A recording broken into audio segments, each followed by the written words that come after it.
Quand tu aimes Allah, tu as envie de parler de lui. Quelqu'un qui aime Allah, il est des fois dans des situations où peut-être c'est difficile de parler d'Allah, il est avec peut-être dans un contexte au travail, il ne peut pas parler de Dieu. Des fois ça le démange, dès qu'il y a une discussion, il a envie de parler de Dieu parce que c'est plus fort que lui. Il aime tellement Allah qu'il a envie de parler de cela. C'est dur pour lui de ne pas parler d'Allah subhanahu wa ta'ala. Celui qui aime Allah, il est absorbé par cela. Si tu as du temps libre, utilise-le de manière utile et intelligente. Évoque Allah subhanahu wa ta'ala. Regardez ce que nous dit Ibn al-Qayyim. Il nous dit la part de l'amour dont il jouit, donc l'amour que tu vas recevoir d'Allah, il dépend de la fréquence du rappel d'Allah qu'il pratique. Nos grands savants, ils nous ont montré cela. Quand vous allez dans les assises des grands savants, entre deux questions, par exemple Cheikh Ibn Baz, un rappel qui me vient en tête, entre deux questions, tu l'entends même dans les cassettes à l'ancienne, il n'y avait pas de... C'était des cassettes.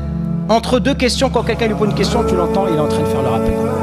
Quand quelqu'un lui pose une question, et tous les savants que tu vas fréquenter, que tu vas voir de près ou de loin, ils ont cette attitude-là.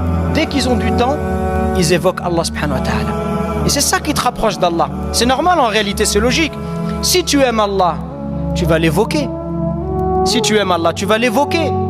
Mais si tu n'aimes pas Allah, si tu l'aimes pas d'un amour important, parce qu'alhamdoulilah on est musulmans, on aime tous Allah, mais l'idée c'est de l'aimer davantage. Donc c'est normal, ça va être facile.